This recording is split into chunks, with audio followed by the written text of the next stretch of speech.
Esse estudo me foi proposto por um amigo há mais ou menos uns 2 anos atrás, e quando ele me fez a proposta de fazer um estudo sobre Deus, a minha primeira reação foi claro que não faria. Tamanho a profundidade desse tema, o nosso desconhecimento dele. Mas aquilo ficou martelando na minha cabeça até que eu entendi por que eu estava fugindo do tema. À medida que eu não aceitei o estudo, mas fui lá estudar por conta própria. E o Kardec, claro, com a sua fantástica capacidade de argumentação, ele foi me mostrando o que vem me fazendo não conversar sobre, não aprofundar os estudos sobre. E o convite desse amigo também estava relacionado ao seguinte. Agora em janeiro, finalizou, dia 6 de janeiro, está até ali a data, as comemorações relacionadas aos 150 anos de publicação do livro A Gênese, segundo o Espiritismo. E ele fez o convite de falar sobre Deus, primeiro pelo ano comemorativo da obra, e segundo pela importância do tema. Ele selecionou alguns temas. E aí, antes de começar a conversar sobre Deus, propriamente dito, nós vamos falar um pouquinho da obra Gênese. É o último livro publicado por Allan Kardec. Dentro das obras fundamentais, Kardec veio com 4 obras que a gente conhece: o Livro dos Espíritos, o Livro dos Médiuns, o Evangelho segundo o Espiritismo, o Céu e o Inferno, e por último o livro A Gênese. E muitas vezes nós vamos interpretar no título A Gênese que esse não é um livro para qualquer um de nós. Isso é um livro mais científico, é para quem está mais estudado, o que não é verdade. Tá? Nós temos cada vez mais entendido que o Espiritismo, ele solicita de nós um estudo, mas não é um estudo acadêmico. É um estudo de abertura dos nossos corações. É um estudo de procura de quem tem fome e sede de justiça. Não é um estudo de diploma. O Espiritismo propõe outra coisa. Como a nossa fé é tida fé raciocinada, o Consolador prometido, ele pede que, se é fé raciocinada, é preciso jogar luz a esse raciocínio, a essa afetividade. E, particularmente, eu compartilho que, para mim, a obra mais difícil é o Evangelho segundo o Espiritismo. Porque ali fala da tratativa moral do Cristo. E uma das partes de conhecer a tratativa moral é aplicar. Então a gente ainda está no caminho progressivo. A Gênese, ela só pede para a gente atenção. E principalmente uma outra questão que a gente acha muito bacana, que a gente vai ler aqui só a introdução, da obra. Qual que é o objetivo então dessa obra? O que o Kardec publicou, e principalmente o último livro publicado por ele, o livro A Gênese. O objetivo da obra, olha o que ele nos fala. Esta nova obra é mais um passo dado ao terreno das consequências e das aplicações do Espiritismo. Isso é fantástico. Primeiro, porque Kardec já tinha ali anos de publicação da Revista Espírita, o livro que é o Espiritismo, e uma série de fundamentos filosóficos e científicos até chegar nessa obra.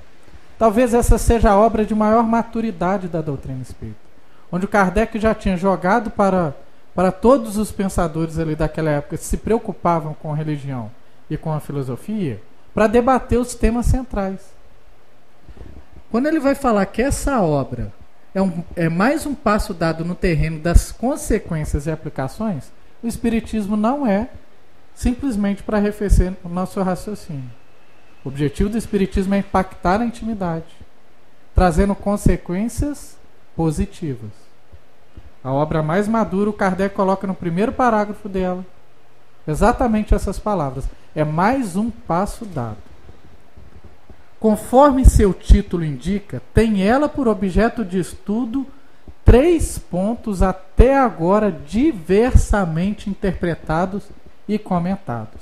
E aí uma outra marca do Kardec e do Espiritismo, que talvez a gente esteja deixando um pouco de lado, por uma pretensa ideia de que a gente não pode divergir. Se o livro Evangelho segundo o Espiritismo comunga com a maioria das religiões, porque ele vai falar sobre as tratativas morais do Cristo, então são as pontes, há pouca divergência nas interpretações morais dos ensinos do Cristo, aqui o Kardec vai abordar o que até nesse momento é interpretado de forma diversa, ou seja, diferente. E aí fica um convite. Se nós somos espíritas, essa é uma obra para os espíritas conhecerem. Porque esse é um ponto que o espiritismo vai interpretar de forma diferente. O quê? A origem das coisas, a Gênese. Aí embaixo, né? Os milagres, o que é tido como milagre. E as predições, premonições, aquilo que é posto como futuro da humanidade. 3 temas centrais que o Espiritismo vai fazer uma proposta. Kardec está falando que ele vai fazer uma proposta diferente. Divergir é diferente de brigar. Kardec divergia porque ele via em outros parâmetros filosóficos e científicos lacunas, fragilidades, que precisavam ser avançados. E foi uma das coisas que me convenceu a apresentar esse estudo. Mais para frente a gente vai falar. Quando ele vai falar sobre o que significa interpretar Deus de uma forma mais vaga, mais vazia. Quais são as consequências disso, né? Então essa é uma obra, gente, para nós. Está completando 150 anos. E é algo que para nós que temos a fé espírita, precisamos ir para esses pontos, podendo ler um pouquinho, compreendê-lo. Porque o que nos traz aqui toda quarta, ou num grupo de estudo, é porque o Espiritismo tem de alguma forma contribuído para nós. Tem calado alguns anseios, tem esclarecido algumas dúvidas, tem confortado alguns corações, tem nos conduzido aí a algum tipo de atitude distinta que até aqui a gente não tinha encontrado. Eis aí uma obra que avança significativamente nesse processo nosso, dentro das lentes que o Espiritismo nos proporciona. Queria chamar a atenção só para isso, e aí agora a gente vai para o estudo propriamente dito. Deus, a gente colocou entre parênteses a palavra Pai, lembrando que o Cristo não foi o primeiro a chamar Deus de Pai. No Antigo Testamento, vários profetas chamaram Deus de Pai. No entanto, o Cristo foi aquele que trouxe como carinho, como alguém presente, Pai como uma figura que cuida, que protege, que encaminha. O Cristo ele alerta sobre isso. Então não é um Deus lá de longe, não. É um Deus próximo, é Deus Pai. É a primeira questão que o Espiritismo vai propor para a gente. E quando a gente foi desafiado a fazer esse estudo, a gente foi entender, por exemplo, no primeiro livro, quando nasce o Espiritismo, que é a publicação do Livro dos Espíritos. O Livro dos Espíritos é dividido em 4 partes. A primeira, o Kardec propõe refletir sobre o quê? Sobre Deus. Alguma coisa tem aí. Que de minha parte eu confesso que eu estava ignorando. Primeira pergunta do Livro dos Espíritos é: que é Deus? E uma série ali de perguntas e capítulos para refletir sobre o Criador. Kardec de cara já mostra para a gente que era importante, primeiro, trazer Deus para as nossas reflexões e para o nosso coração. E segundo, que era preciso entender Ele para compreender também algumas máximas relacionadas ao cristianismo e também a essa nova doutrina apresentada por ele. No livro A Gênese, que é a principal fonte de pesquisa nossa, Kardec vai trabalhar o tema logo no 2º capítulo. Por que no primeiro? O que ele trabalha no primeiro? Ele vai falar como que foi a codificação, né? Caráter da revelação espírita. Vai falar como que foi essa codificação, quais são os critérios, o que ele utilizou. Mas o primeiro tema proposto mesmo, também no livro A Gênese, que aí já é o último e o mais maduro, no capítulo 2 ele vai falar sobre Deus. Interessante o seguinte, o Kardec e o Espiritismo tem uma característica significativa, que é conversar com as filosofias de forma aberta, de forma muito clara. E no senso comum, muitas vezes a gente interpreta filósofo, ateísmo. talvez nenhum outro ramo do conhecimento tenha produzido mais escritos e estudos do que a filosofia. E, para nossa surpresa, quanto mais materialista era, mais se escrevia sobre Deus. E uma das questões que a filosofia nos convida a interpretar é o seguinte: pensarmos sobre o Deus que transcende a humanidade, o Deus transcendente, e o Deus criado pelos homens.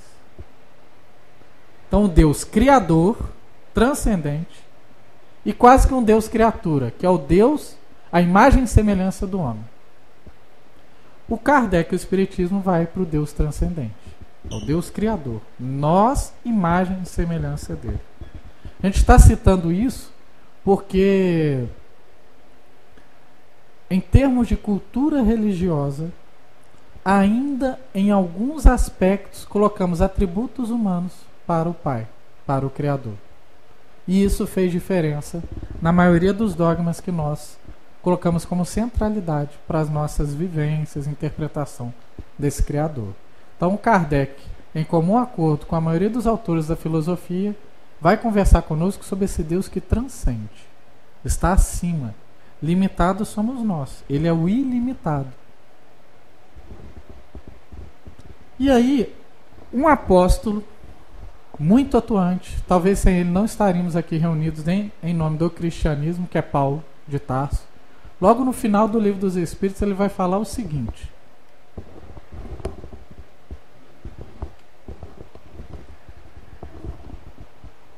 é a pergunta número 1009, no quarto livro, onde vai fazer as reflexões sobre o futuro, sobre as consolações, sobre os gozos que os espíritos vão ter. Gravitar para a unidade divina, eis o fim da humanidade. Gravitar já tem uma interpretação diferente, não é ser um. A partir do momento que a gente atingir a perfeição, nós e Deus vamos ser a mesma coisa, não. Gravitar é estar em torno. Eis o objetivo da humanidade. É o fim. Hein? Para atingi-lo, 3 coisas são necessárias: justiça, amor e ciência. Ciência aqui no sentido de conhecimento. Tá? 3 coisas lhe são opostas, contrárias: ignorância, ódio e injustiça. Pois bem, digo-vos em verdade que mentis a esses princípios fundamentais, comprometendo a ideia de Deus. Olha que interessante. 3 coisas necessárias, 3 coisas opostas para a compreensão de Deus. E Paulo diz que na intimidade, ele nem está falando ali em coletividade, não. Nós mentimos sobre justiça. Mentimos em que sentido? Eu estou vendo que é injusto, mas está me beneficiando. Deixa passar. Não é bem assim. O caso lá que nos deixou envergonhado quando um amigo nos solicitou o estudo. Ignorância. Ignorar a Deus é algo que nos afasta de gravitar mais próximo a Ele. E o ódio, que é esse sentimento que a vida vem e tem uma tempestade. Em geral, a gente se revolta contra, porque nós consideramos injustiça. Então, Paulo ele já faz essa proposta. A nossa finalidade é gravitar junto a Deus. E aí a gente precisa avançar nesses aspectos relacionados à justiça, a amá-lo e a compreendê-lo de forma mais clara. Logo no Livro dos Espíritos e no livro A Gênesis, primeira questão lá que vai ser trabalhada é sobre a existência de Deus. Nós não vamos ficar aqui muito conversando sobre isso. Mas as primeiras perguntas do Livro dos Espíritos e logo no primeiro item do livro A Gênesis, um dos aspectos que de uma certa forma traz para a gente sobre a existência de Deus é que não existe catalogado na humanidade nenhuma civilização desde as mais antigas, mais remotas até a atualidade, que fosse completamente ateia. Sempre há algum registro de uma crença em algo superior. Eis uma das hipóteses históricas da existência de Deus. Não há, historicamente, um registro de uma sociedade, uma civilização completamente ateia. Há sempre esse debate de existir ou não existir, e sempre uma ideia de que há algo acima. Até que a ciência estuda, né? Eu vou procurar entender os fenômenos científicos. Eu entendo esse fenômeno e descubro que tem outra causa. Entendo esse fenômeno e descubro que tem outra causa. E aí a gente vai. Muitas vezes a ciência não vai dar o nome de Deus, vai dar outro nome. Mas na verdade está descobrindo aí a dinâmica de como é que Deus se mostra. E aí uma das coisas de cara que a gente vai apresentar é isso. O livro ele vai ter 4 itens: existência de Deus, a natureza divina, a providência e a visão de Deus, a visão que nós temos dele. Seguindo esta sequência. A gente vai ficar muito aqui na natureza, tá? Não dá para trabalhar tudo. Dentro da ideia da existência de Deus, aquilo que a gente já propôs, e uma questão que o Kardec apresenta: Deus não se mostra como um todo, mas ele se revela pelas suas obras. A ideia de causalidade e efeito. No mínimo, se tivermos a humildade, à medida que vamos investigando os fatos da existência, da vida, ou mesmo a dinâmica da natureza, chega em algum momento que a gente não compreende como é que aconteceu isso. Tinha tudo para dar errado. Tinha tudo para não acontecer e de repente aconteceu. Aí a gente, tem alguma coisa, alguma força atuante para além do que eu estou conseguindo compreender. Às vezes mais para frente eu entendo como que ele se revelou. Tem coisas que aconteceram comigo, 15 anos atrás, que eu não entendia de jeito nenhum. Hoje eu olho para trás e falo, então foi por isso. Se eu tivesse acesso há 15 anos atrás ao que eu tenho hoje, provavelmente não ia dar certo. Provavelmente eu tomaria outro caminho. Enfim, Deus vai se revelando na própria natureza, nas próprias circunstâncias da vida, seja na abundância, seja na escassez. Então, o Kardec ele já vai propor para a gente que esse ato de conhecer a Deus precisa de olhos de ver, ouvidos de ouvir aquilo que o Cristo nos convocou. É algo intuitivo, não é palpável. Eu vou tendo essa abertura para compreender que alguns fatos, inclusive os fatos mais tristes, mas esse talvez seja mais difícil ainda para nós. Na abundância a gente vê Deus para todo lado. Quando o mundo está conspirando a nosso favor, a gente respira, olha uma paisagem bonita, nossa, só pode ser Deus, né? Mas que seja, já é um caminho possível de comunhão com esse Criador que está presente em nossa existência. Mas o Kardec ele é inquieto e as perguntas dele são impressionantes. Logo na 10, olha o que o Kardec, pergunta 10, hein? 10ª pergunta do Kardec a falange da verdade. Pode o homem compreender a natureza íntima de Deus? Estão falando de 1857, onde vários debates haviam se tratado sobre a existência ou não de Deus. Tá, eu creio que ele existe. Agora, é possível o homem aqui no sentido encarnado, compreender a natureza íntima de Deus? Nós compreendemos a nossa natureza íntima já, de forma plena? O Kardec está perguntando se é possível compreender a natureza íntima de Deus. Aí eles vão lá e respondem para a gente: não. Então acabou o estudo. Vamos parar por aqui, né? Se não dá, então o que nós estamos fazendo aqui? Falta-lhe para isso um sentido.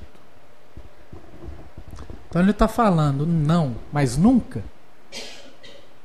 Kardec está perguntando: agora é possível o homem compreender a natureza íntima de Deus? Não. Falta um sentido.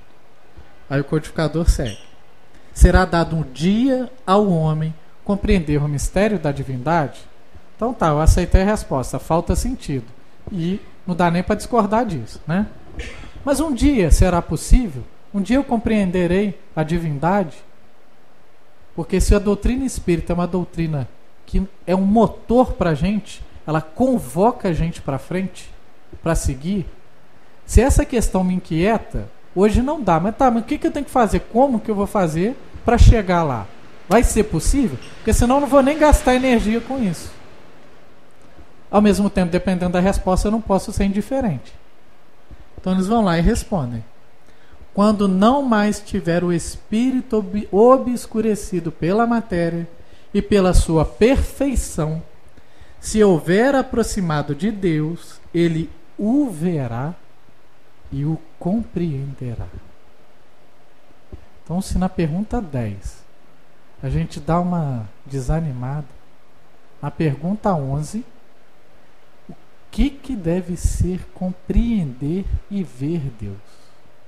Imagina o estado íntimo desses espíritos que conquistaram esse direito. Imagina a plenitude, a alegria. Pensar no melhor momento da nossa existência atual. A maior alegria que nós tivemos. Pensa isso 24 horas por dia. É o que a doutrina está convocando. Hoje não é possível. Um dia será. O que falta? Tiver o espírito obscurecido pela matéria, pela sua perfeição, se houver aproximado de Deus, quando ele não mais estiver, obscurecido. Mais para frente a gente vai... O que o Espiritismo fala sobre isso? Tá? Então a natureza divina. Aí já é da Gênesis, tá? São recortes aqui da Gênesis, do livro A Gênesis. Não é dado ao homem sondar a natureza íntima de Deus. Para compreendê-lo, ainda nos falta o sentido próprio, que só se adquire por meio da completa depuração do espírito. O que é a completa depuração do espírito? Quando tivermos atingido essa completa depuração do espírito, que estágio a gente vai ter atingido?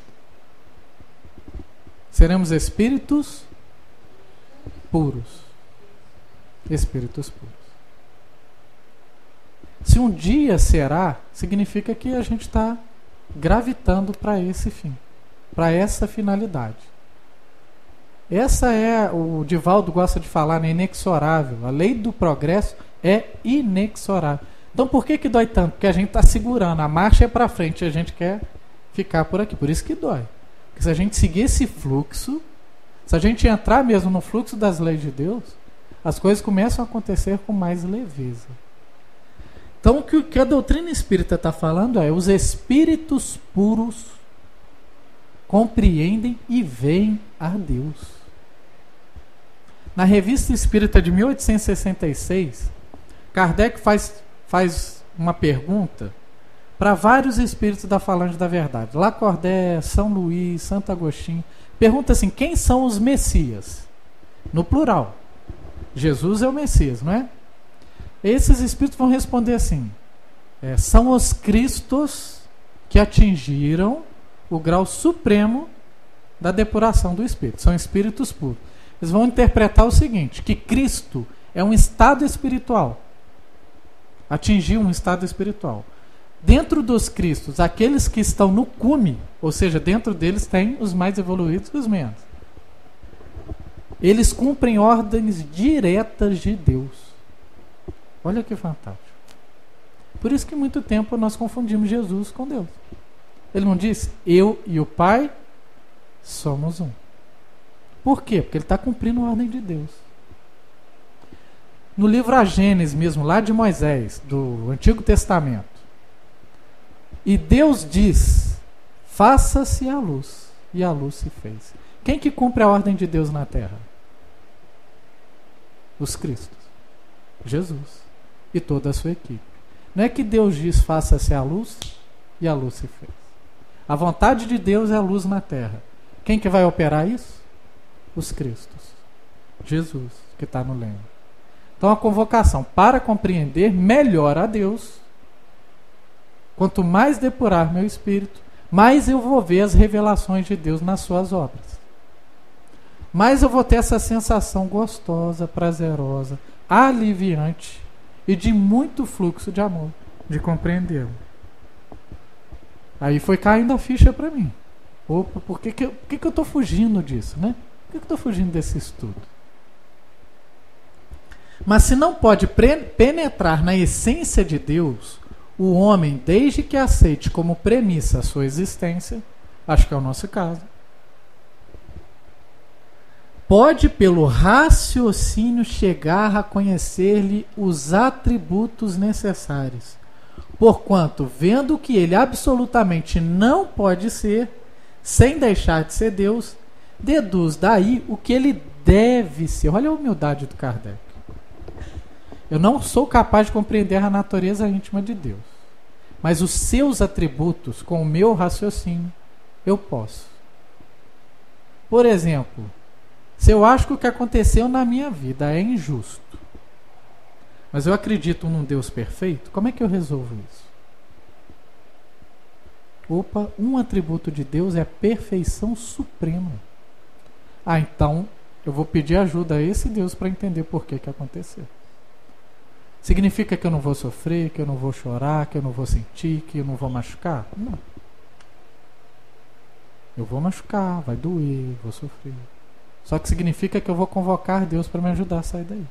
E não repulsá-lo. E não afastá-lo. Pelo que ele precisa ser para ser Deus, eu vou repulsando aquilo que não dá mais. Num período de infância nossa, a gente jogava para ele um Deus colérico, raivoso, parcial. Aí vem, para mim, o que foi significativo, no sentido de compreensão mesmo. Sem o conhecimento dos atributos de Deus, olha a palavra que o Kardec usa, impossível seria compreender-se a obra da criação. Esse é o ponto de partida de todas as crenças religiosas. E é por não se terem reportado a isso, ou seja, os atributos lá de Deus, como ao farol capaz de orientar, que a maioria das religiões errou em seus dogmas. É o Kardec falando, não sou eu. As que não atribuíram a Deus a onipotência imaginaram muitos deuses.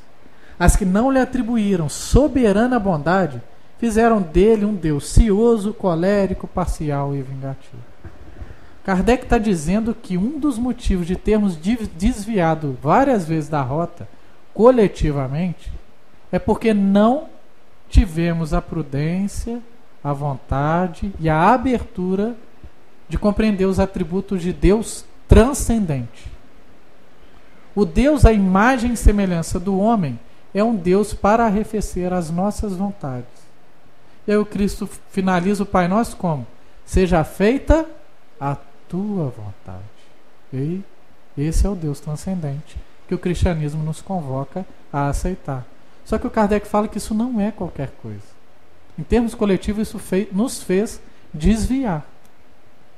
E dá para a gente tentar entender que individualmente isso também tem uma proporção de um desvio individual. Se eu acredito num Deus parcial, isso de alguma forma vai fazer minha conduta desviar. Se eu acredito num Deus injusto, isso de alguma forma vai me proporcionar um terreno de injustiça e de naturalidade dessas injustiças. É isso que talvez eu estava fugindo desse estudo. Tentar compreender os atributos da divindade significa tentar compreender as nossas ações no mundo. Como que eu me relaciono com o outro, como que eu me relaciono com a minha profissão, como que eu me relaciono na fé que eu professo, e assim sucessivamente.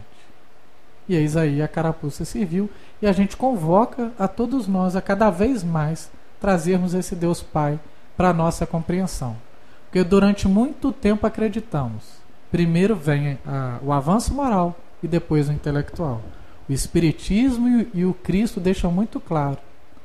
Primeiro avanço intelectual, depois moral. Nessa hora. Uma das perguntas do Livro dos Espíritos que me faltou agora aqui o número, fala assim. E o próprio Cristo também.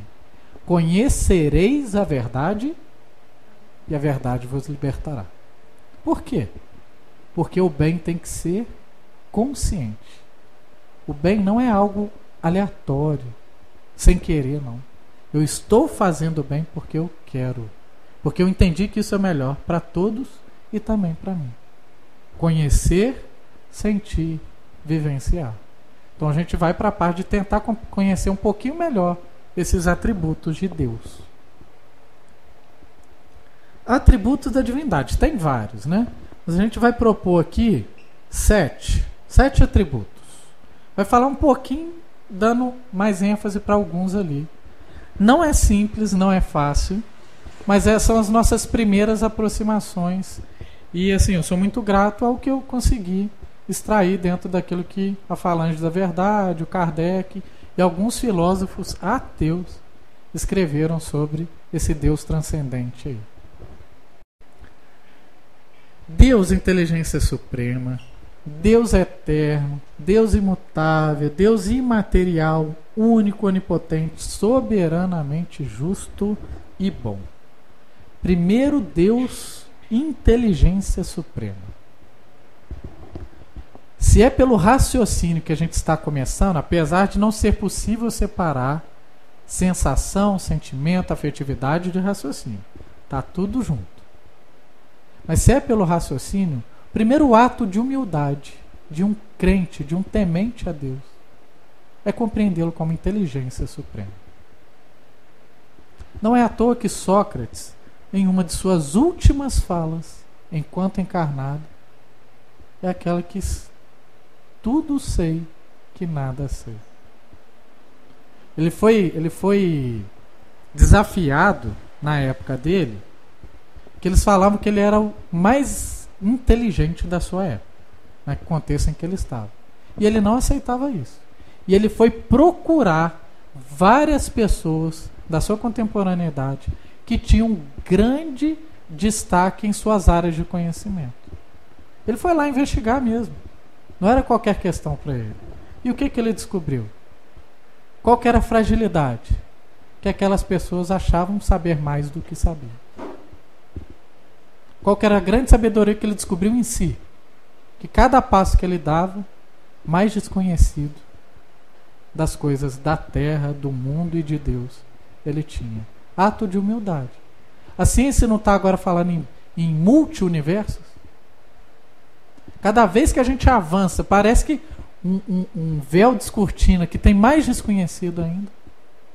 Isso para o campo nosso, particular também.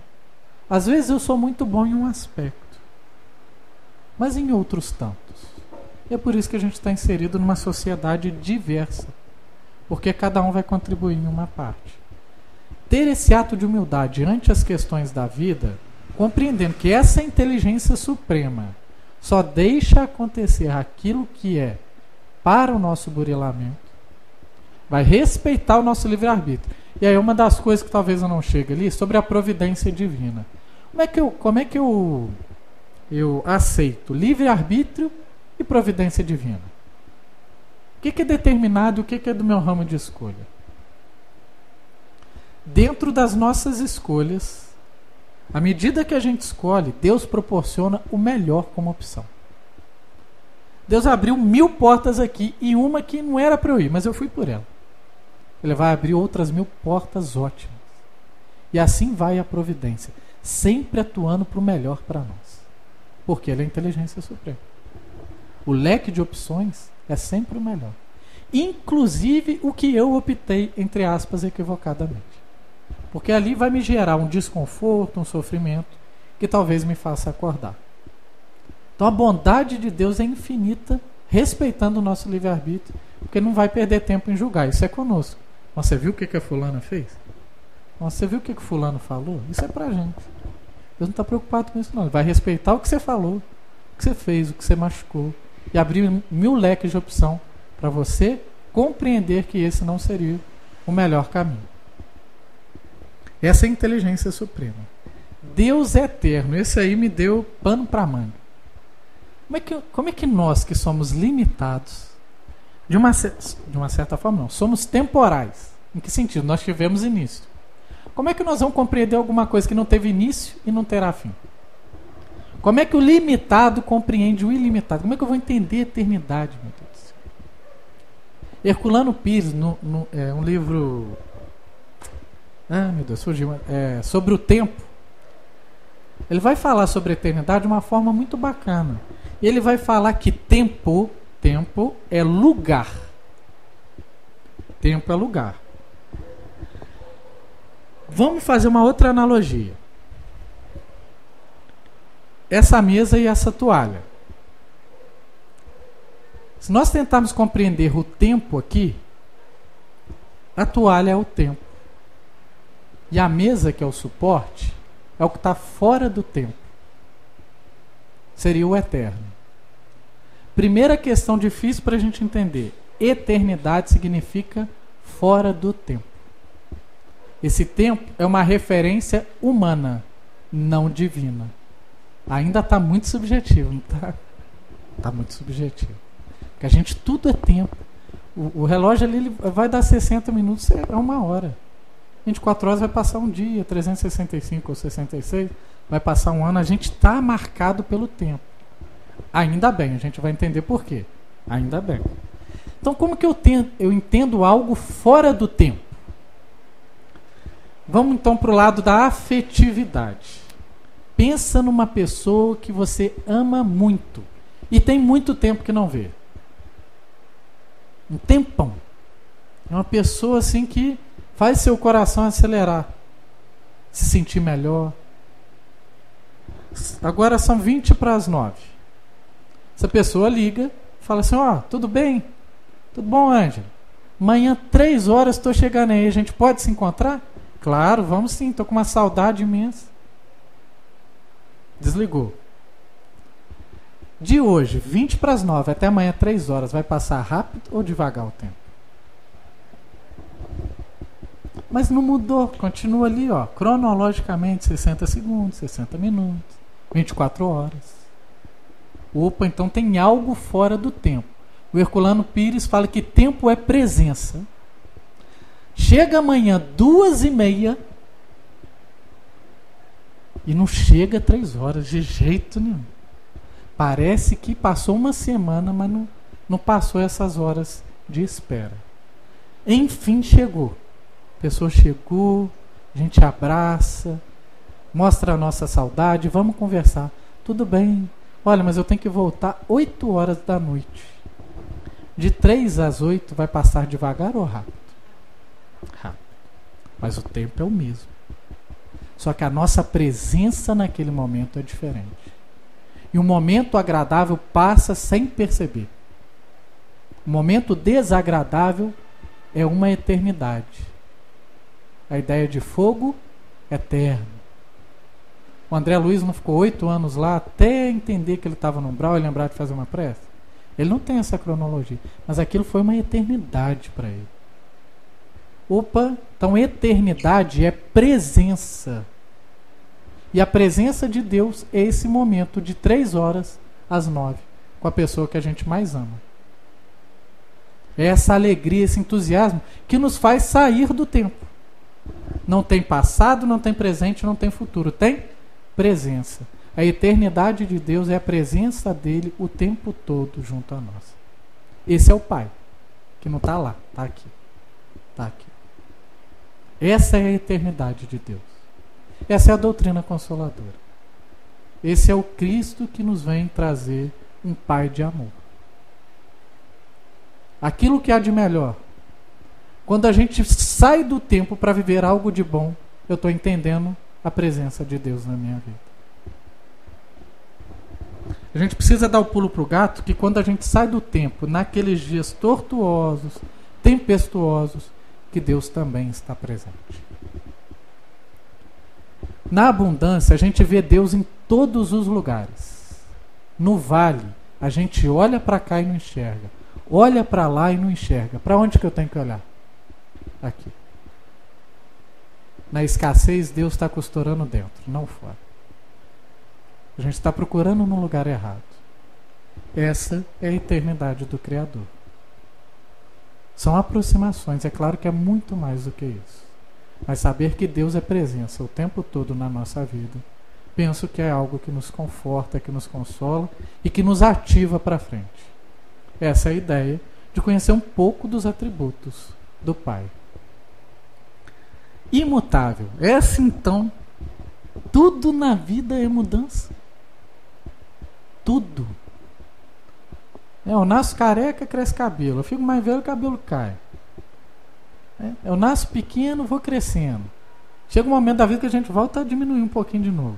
Tudo é mudança. Tô magrinho, engordo um pouquinho. Tô mais gordinho, engordo mais. Tudo é mudança. Tudo. Não é? Como é que o que é mudança pura vai entender o que é imutável? Primeiro, qualquer tipo de mudança possível de Deus geraria um caos total. Imagina se as leis de Deus mudassem. Imagina que caos que seria.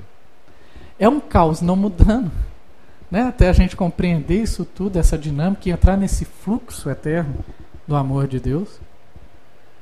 Agora, o que é imutável em nós? A mudança. Eis aí um fato imutável. E aí essa é a boa notícia. Por quê? Pensa naquilo que há de pior em você. Tem dias contados. Vai perecer como um dia a parte material dessa casa vai perecer. Nossa, então aquele machucado que eu fiz um dia na pessoa que eu tanto amo, um dia vai perecer? Vai. Tem dias contados. E a virtude que eu angariei? Essa está na eternidade de Deus. É a parte boa.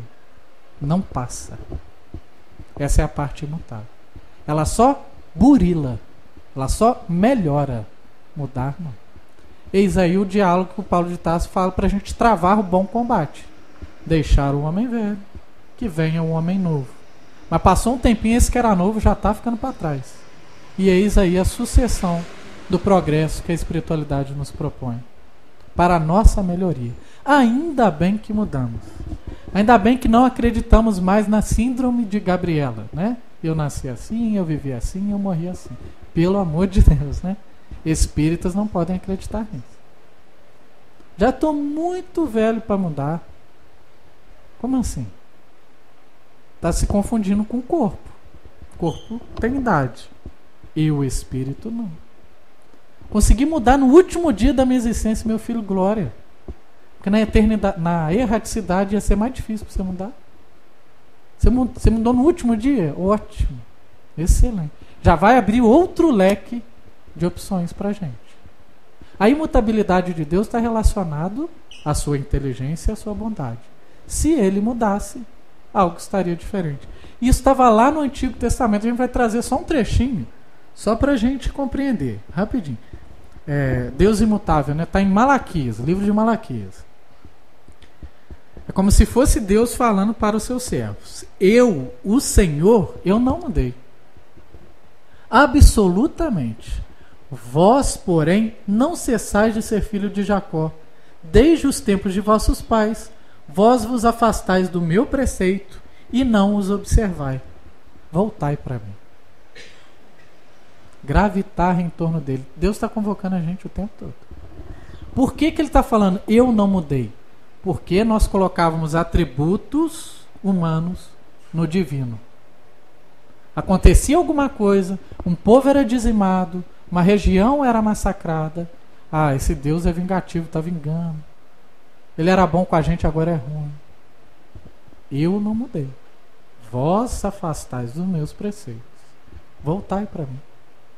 Esse é o imutável. Se nós somos mudança, e outro ranço religioso que a gente precisa demais deixar para trás. O Cristo veio para os pobres estropiados do mundo. Não veio para os sãos, porque quem é são não precisa de remédio. E quando a gente está em erro, como é que a gente foi ensinado? Ah, não, tá em pecado? Não tem coragem nem de fazer oração. É o contrário. É o momento que a gente mais precisa. Se ligar a Ele, se ligar ao Cristo. Ele veio para a gente. De nossa parte, não somos espíritas, de minha parte, né? Por merecimento, mas é por necessidade. Necessidade. Sendo espírita, eu sou assim, você imagina se eu não fosse. Quando eu brigo, eu falo assim. Eu falo, agradece que eu sou cristão. Se eu não fosse, estava pior. Né? Não é assim? É verdade. Só que a gente acha que tem que ter um puritanismo que não nos compete hoje. Olha, eu ainda me comprazo nisso. Eu não posso ter mais orgulho disso. Aceitar que isso tem que mudar. Mas vai passar 50 anos, eu vou tropeçar às vezes na mesma pedra. Mas às vezes vai ser um tropeço menor. E ninguém volta vai ver. Só você e Deus. Porque você fica, sei lá, 10 anos sem cometer aquele erro. Errou, a pessoa fala, não, tá vendo? Não mudou nada. Pô, já consegui 10 anos, antes era todo dia. Quem sabe daqui a mais 10 eu vou errar de novo. Já melhorou muito. Comunhão com Deus, com esse imutável. Desde lá de Malaquias, Antigo Testamento. Imaterial também é algo um pouco delicado de compreender, uma vez que a gente só vê, sente, os nossos sentidos praticamente são escravos daquilo que é tangível, né? Nós somos mais próximos de Tomé, precisa de tocar para crer. Então, o Livro dos Espíritos vai falar que existem 3 elementos: Deus, Espírito e matéria. Matéria a gente está começando a conhecer um pouco melhor agora. Espírito, talvez um pouco melhor na sua relação com a matéria, e essa imaterialidade plena de Deus é difícil. Um exercício possível também na área da afetividade, a gente pode tentar de alguma forma mensurar o que é esse imaterial de Deus. Muitas vezes quando a gente vai falar de Deus, eu tô com a minha pequena lá, é difícil demais. Como que você vai... Não, antes eu via Deus, né, um velho barbudo, com cajado. Agora não, agora eu sei, quando eu penso em Deus, eu vejo, né, uma energia de luz num canto do universo. Olha eu colocando Deus num canto. Energia é matéria, não dá. Então como que é? Tenta explicar, para quem aqui tem filho, tenta explicar como que é o amor que você sente pelo seu filho. Pela sua mãe, pelo seu cachorro. Hoje, né, cachorro a gente ama tanto aí, os animaizinhos. Como é que eu explico isso materialmente falando? Isso é tangível, é palpável? Isso é imaterial. Imaterial. Não tem como. Então tentar explicar a forma de Deus, vamos fugir disso.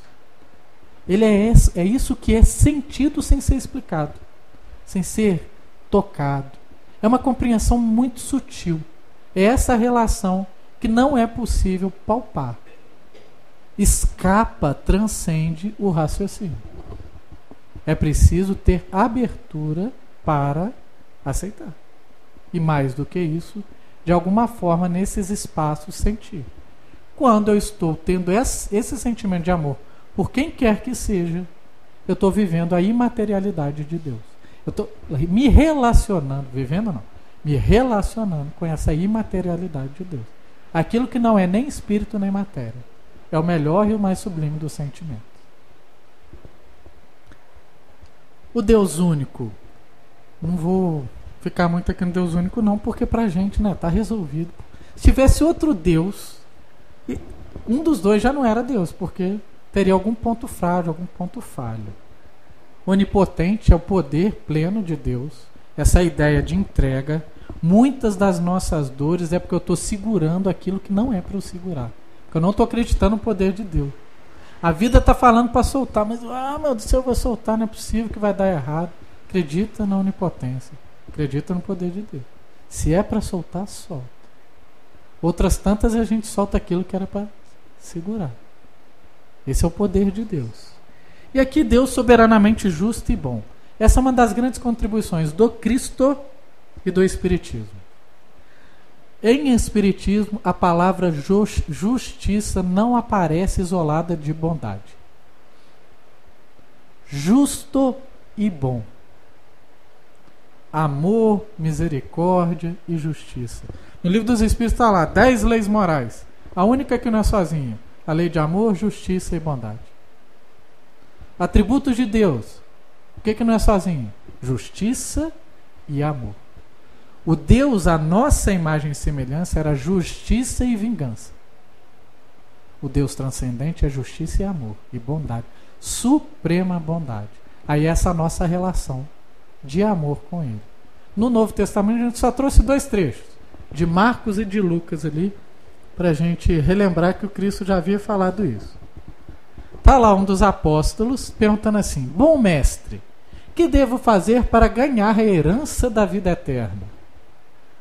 O Cristo responde: por que me chamas de bom? Ninguém é bom senão só Deus. Conheces os mandamentos? Aí é outro estudo, né? Que ele está respondendo lá a interrogação. Mas o Cristo fala assim: bondade suprema, só Deus. Já falava conosco. Em Lucas: que pai entre vós, se um filho lhe pedir pão, lhe dará pedra? Se vós, pois, que são maus, olha só, hein? Jesus está chamando a gente de mal. Como assim? Não é isso, né? Não é maldade de malícia, de trevoroso, não é isso. Mas se vós que são maus, têm fraquezas, fragilidades, saber dar coisas boas aos vossos filhos, quanto mais o Pai que está nos céus. Se a quem nós amamos, a gente sempre oferece o melhor e muitas vezes tiramos do nosso, nos prejudicamos para isso, e nós somos frágeis, falhos, ainda falíveis, mutáveis. Imagina a bondade de Deus. É isso, é só esse símbolo que o Cristo está usando com os discípulos e conosco, para compreender o que é essa justiça e bondade. Então, aquilo que aos nossos olhos humanos parecer como injusto, tem dois tipos de interpretação. Há uma injustiça, no sentido de que a humanidade escolheu um caminho de injustiça, mas há uma justiça que transcende, que é a justiça de Deus. Existe injustiça no mundo? Sim. Existe injustiçado? Não. Porque se existisse injustiçado, não existiria Deus. Aí é essa relação que, quando a gente compreende os atributos de Deus, pede para a gente não encarar mais de forma infantil os acontecimentos da vida. Significa então que eu devo deixar as injustiças acontecerem? Claro que não. Se o Paulo falou que para gravitar para Deus a gente precisa combater as injustiças, o ódio e a ignorância. Se eu estou combatendo injustiça, eu estou trabalhando para Deus, sendo ateu ou temente. Combater a injustiça é aproximar a humanidade de gravitar. A diferença é eu interpretar que Deus é injusto. Aí não. Aí para. Aí a gente tem que ter a nossa humildade de tentar compreender aonde está o ensinamento que essa lição dura da vida está nos proporcionando. Não podemos ser cômodos com as injustiças. Mas precisamos chamar Deus para compreender como que eu transformo essa injustiça em amor, em justiça. Essa justiça que transcende. E para finalizar o nosso estudo, a gente vai trazer aqui uma reflexão do apóstolo amado, o chamado apóstolo do amor, o João Evangelista, que é uma das grandes incógnitas do Evangelho, porque é o único que não morreu em sacrifício. Morreu de velhice. Isso é raridade no Novo Testamento. Ele é chamado apóstolo amado. Ele vai dizer em uma das suas cartas o seguinte: caríssimos, amemo-nos uns aos outros, pois o amor vem de Deus, e todo aquele que ama nasceu de Deus e chega ao conhecimento de Deus. Opa! Parece que ele está conversando, Kardec está conversando com João. Falta-nos um sentido. Qual? Amor. Quem não ama não conheceu Deus, porque Deus é amor. Se alguém disser ama a Deus e odeia seu irmão, é um mentiroso. Com efeito, quem não ama seu irmão, a quem vê, não pode amar a Deus a quem não vê. E este é o mandamento que dele recebemos: aquele que ama a Deus, ama também a seu irmão. Companheiros de jornada, o exercício de compreender e ver a Deus é o exercício de aprender a amar. Que o Mestre Jesus nos conduza nessa sublime tarefa.